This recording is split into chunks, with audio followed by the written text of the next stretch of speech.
From the John C. Hint Production Arts Studios in Peoria, Illinois, VideoMax Limited presents Midstate Magazine with your hosts, Kayla Neitz and Dawn McClure.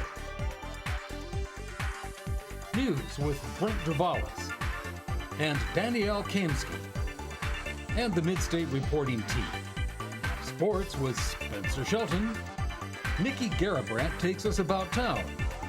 Get Real with Ricky Hendon.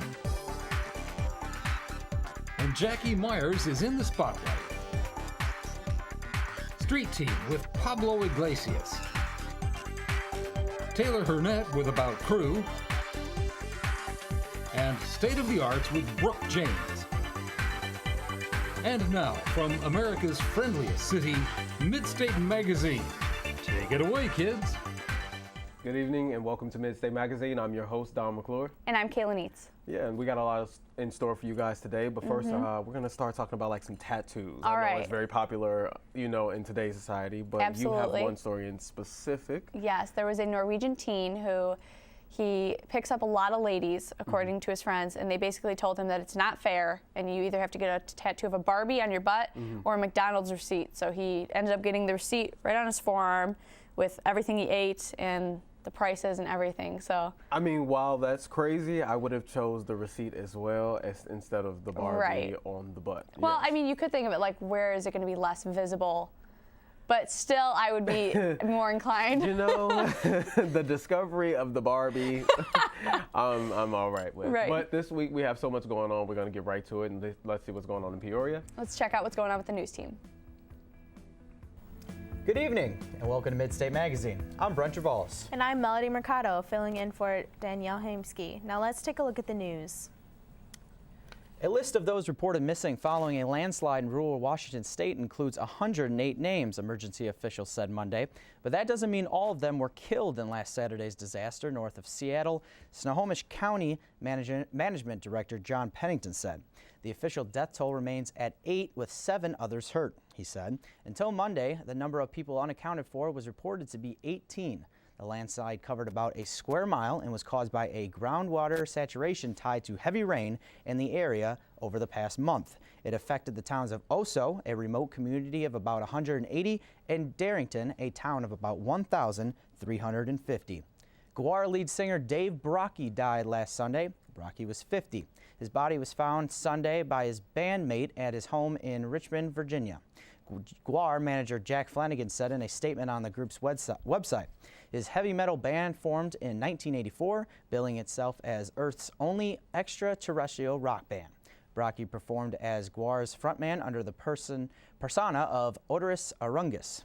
The band was based on a mythology of an elite group of chaos warriors who ravaged the galaxy until they were banished to the most insignificant planet in the universe, the seething mud ball known as Earth. More information regarding his death shall be released as the details are confirmed.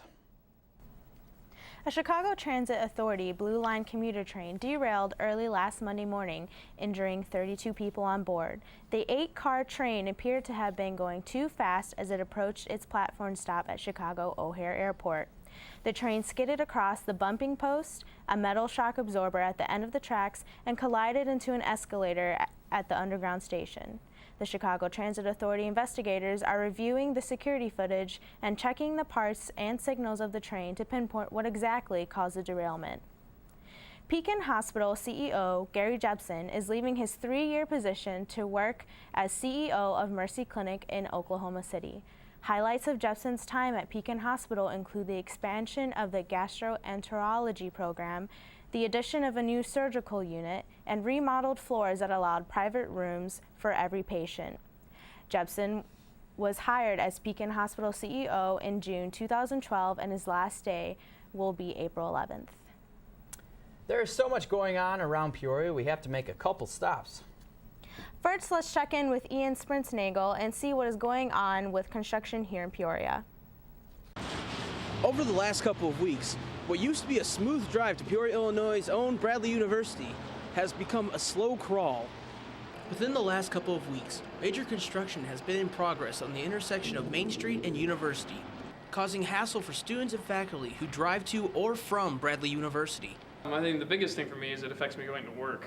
I work over in the Big Hall Shopping Center at Barnes & Noble, and I have to go through this intersection every day to come from work. I live over in the kind of apartments over on Callender and stuff. And just every day going through that hassle of going around kind of really affects travel time. Takes it from 10 minutes to 20 usually. So Even the residents who live on the intersection are suffering from major inconveniences due to the traffic caused by the construction. I live up by Columbia Terrace, so there's a lot of really bad traffic right there, and just getting out of my house, it takes 10 minutes every day. There's a ton of traffic going in through my neighborhood. Traffic's backed up to 2 stop signs. It's ridiculous. The reason for the construction was to add more height to the sidewalks and add more features to the stoplights, which is much needed for one of Peoria's most busy intersections. But most students are asking the question, why start in the middle of Bradley University's spring semester instead of waiting till summer? yeah, it would have been nice, for the students at least get, take care of it when there's not such a large population around here. Because just when you have students here, just the whole area becomes way more alive than it is during the summer. With Midstate Magazine, I'm Ian Spitznagel. Thank you, Ian. On a better note, reporter Matt Blitzstein takes us to Bradley. Matt has an interesting surprise for us next week in the realm of printmaking.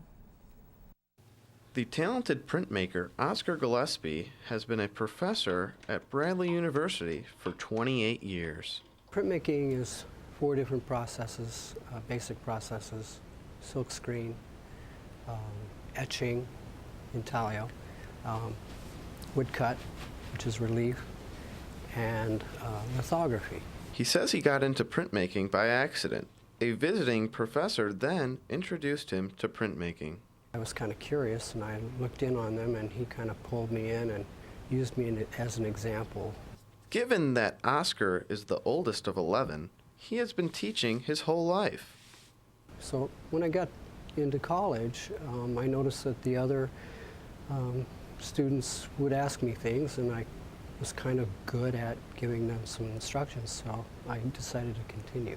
The quality of students is what has kept him here so long. I'm right there, shoulder to shoulder, working with them, and it kind of takes care of itself if you're active at it. Explaining his techniques to students can sometimes be a challenge. Since I've been doing it for such a long time, it can look easy as I'm doing it, but as they apply it, they struggle a little bit. So I do try to help them break through that struggle. Artists such as Oscar depend on clientele for support. For an artist, the exposure keeps your work alive. For Midstate Magazine, I'm Matthew Blitzstein. Thank you, Matt. Now let's go to Matt Villanueva filling in for Spencer with sports. Thank you, Melody. One of the top offensive lineman prospects in the upcoming NFL draft is facing assault charges. Former Michigan standout Taylor Lewan, who was the Big Ten Offensive Player of the Year in back-to-back seasons, faces 1 count of aggravated assault and 2 counts of assault and battery stemming from an incident that happened last December. If found guilty, Lewan faces either more than a month in jail or a fine of up to $500.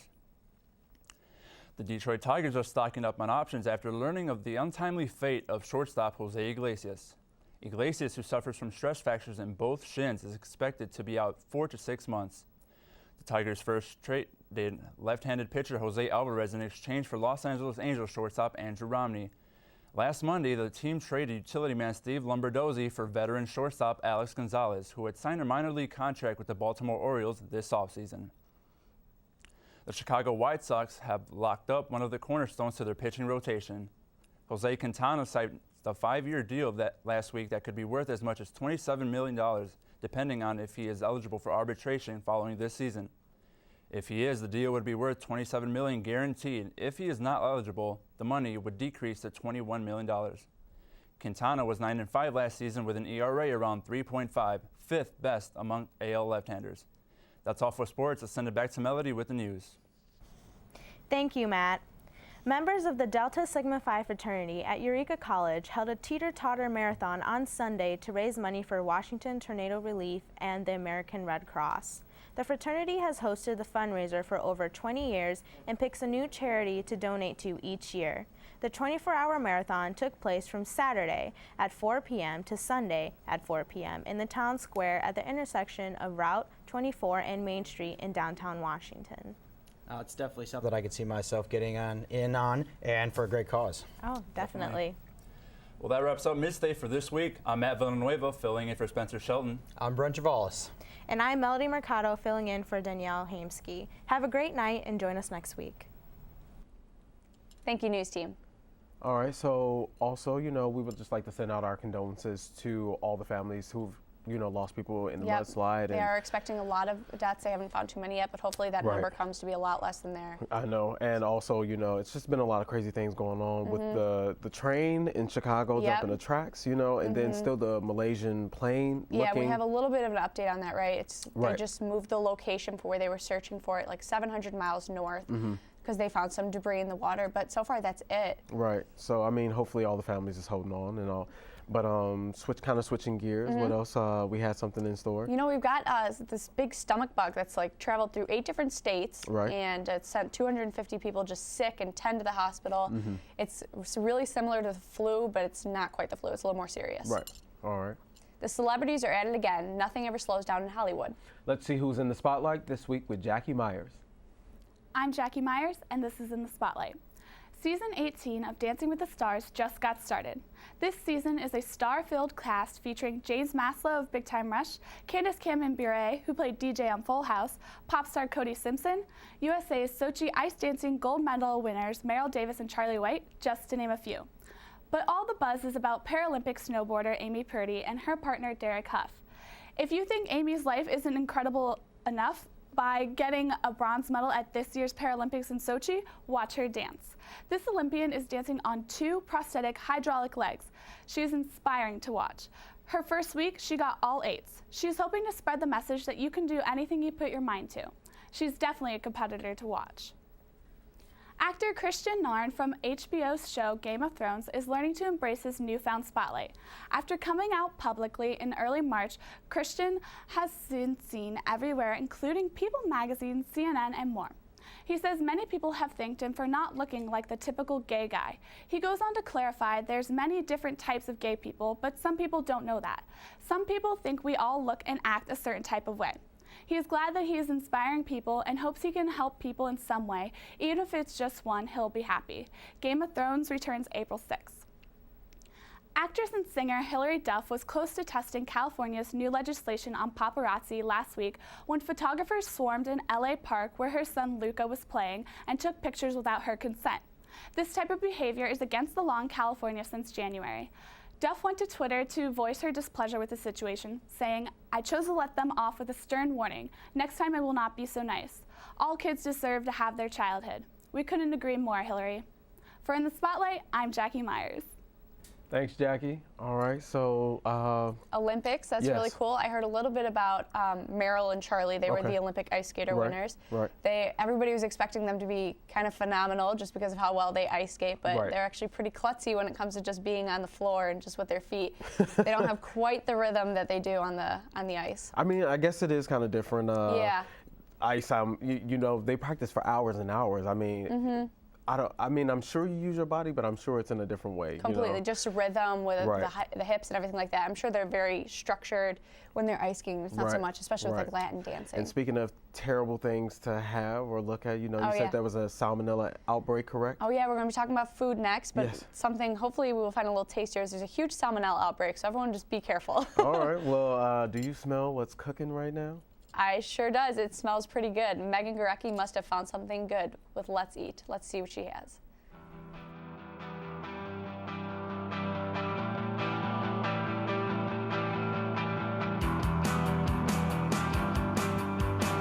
March 24th marked the spring opening of Emo's Dairy Mart, located on the corner of War Memorial and Prospect.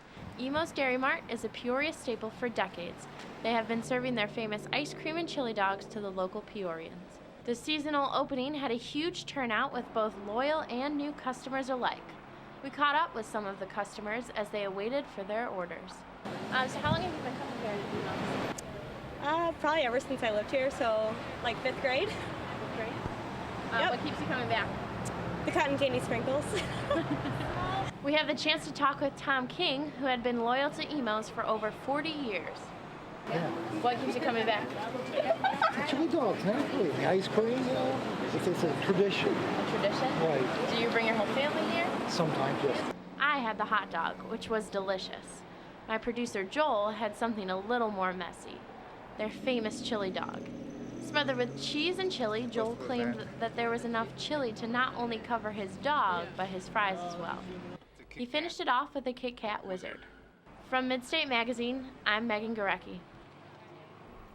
Well, that looks delicious. Thank you, Megan. It did. It looked pretty good. I'm trying to eat healthy right now, so that was a little bit tempting for me. Speaking of eating healthy, I'm still doing well. What's today, the 25th, 26th, or 28th? 28th. I am 28 days free of eating any fast food. So awesome. It's very Congratulations to you. Yeah, I bet it was it harder now, having done it for a little while, now the first couple days? Now, it was the first 2 weeks. Okay. But now I am good to go, you know what I'm saying? But let's switch gears into, social media and entertainment. Yes, there was a Facebook lawsuit. There was a sixth grader who went on Facebook and, just talked about her friend. She didn't like her because she was mean.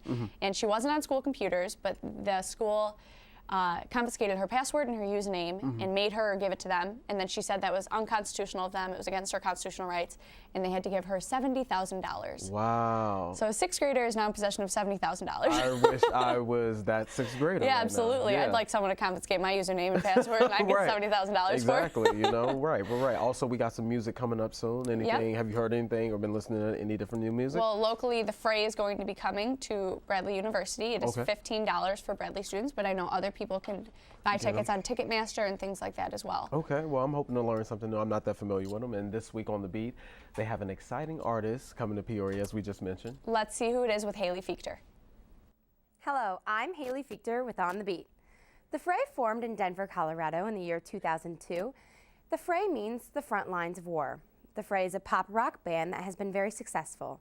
Some of their songs involve the piano, and it allows for the band to stand out. Their lyrics really connect with the listener, and the beat is very catchy. You Found Me is a song about the disappointment, the heartache, and the letdown that comes with life. Everyone has their ups and downs in life, and this song truly relates to many people struggling and going through life. Their first album, How to Save a Life, was released September 13th, 2005. The Fray's first single was Over My Head Cable Car, and it soon became a top 10 hit in the U.S. Their debut went double platinum in the U.S. and was declared the best-selling digital album of all time. Their single, How to Save a Life, also became very popular and brought the band worldwide fame. On August 18, 2006, ABC announced that the song would be used for the main advertising promotion for the season premiere of Grey's Anatomy. They were nominated for 3 Grammys, 1 in 2007 and 2 in 2010. Their most recent album, Helios, was released in February of this year. The Fray is influenced by The Counting Crows, Better Than Ezra, and U2. They are currently on tour and will be in Peoria on April 30th. For On The Beat, I'm Haley Fichter. All right, thanks, Haley. Can't wait for the Fray to come to town and see how that goes. Yep. And speaking of music, Kanye West and Kim Kardashian are supposed to get married, and it's this big old hoopla. He asked Jay-Z to be his best man, but he declined, But you also had a wedding story, I do have a wedding story. There was a woman named Jordan, I think her name was, but basically she and her husband got married, and like 2 or 3 days after they were married, she just pushed him right off a cliff, not by accident. She said it was definitely, she's guilty. And all she had to say was, I just wasn't happy. I shouldn't be laughing. A man is dead. No, I don't know why I'm laughing. But I would think like 2 or 3 days, you knew. I was going to say, is there mentally something maybe wrong with her? They didn't say, but that would make me think that considering she was so... Well, we're going to change subjects from that. And our crew here at Midstate works really hard behind the scenes and are always out and about town in Peoria and out of the studio as well. Yep, absolutely. So let's get a sneak peek with Taylor Hurnett.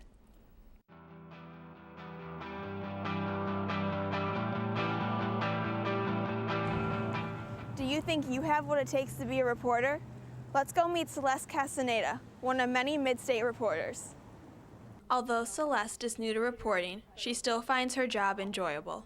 I wanted to see what Midstate was all about And once I got involved with it, I started to love it. The television arts major recalls her first interview. I interviewed a baseball player and I asked him questions about the Bradley baseball team. Midstate magazine has helped her explore new career paths. Midstate has definitely helped me understand what I could get involved with in the future. Her parents are her inspiration and a reminder that all her hard work will pay off.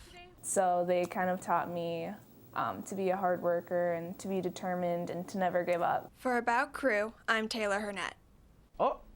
Thank you, Taylor, and thank you, Celeste, for getting us all our stories. Yes, and we would never be able to do a show without any of our behind-the-scenes volunteers, and not just the volunteers, you know, but people who also work here. Yep, we've talked a little bit about just behind the scenes and how much they do and how it's never possible. You don't see them right up front, but you know, they're really... The production behind it, which makes it very hard and trying to get everybody here. And you mentioned before, go ahead. No, I was going to say, I know keeping me on time. Yep. Like, you know, somebody's always like, Don, are you here? Are you coming? Are you coming? Yes, right, yes. exactly. So, yes, they're definitely very grateful. Also, we have some great break dancing coming up. Are you a break dancer? I am not a break dancer. I'm not much of a dancer at all. I actually went line dancing just a couple weeks ago, and it was pretty miserable, actually. They were laughing. Really? Yeah, people were laughing at me. Okay, well, hold that thought. This week's State of the Arts has an impressive art to show off. Not many people consider breakdancing an art, but after this episode, you will agree that it is indeed an art, along with a lot of the hard work it takes. Welcome to State of the Arts. I'm your host, Brooke Janes. Today we have the Dope Styles breakdancing crew. Not only do they teach kids around the area how to dance, but they also like to perform and have fun with their energetic performance. Thank you for joining us today. Thank you for having us. So tell us a little bit about what the crew actually is. Actually, we're just a group of friends that started breakdancing together a couple years ago, back in 2007, and we have been performing and competing all around the Midwest. We've actually grown into one of the top crews in the Midwest. We do shows every year at the HOI Fair in mid-July. We actually host the biggest breakdancing event in the Midwest yearly at the Civic Center, so that's going to be coming up in August. And we actually, like you said, we teach kids how to dance. It's a great outlet for them to stay away from street violence, to stay away from drugs and things like that. So that's pretty much our passion, you know, and obviously just the dance moves. Sure, and how can people keep up with you? I know that's coming up in August. That's a few months off. How can people find out what you're doing until then? On Facebook, they can look us up at Dope Styles Crew, or you can look up Rep the Midwest on Facebook as well. You'll find all the details of all of our tour dates and all of our performances. Perfect. So are you ready to give us a little taste of what you do? Definitely. All right, have at it.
Well done, guys.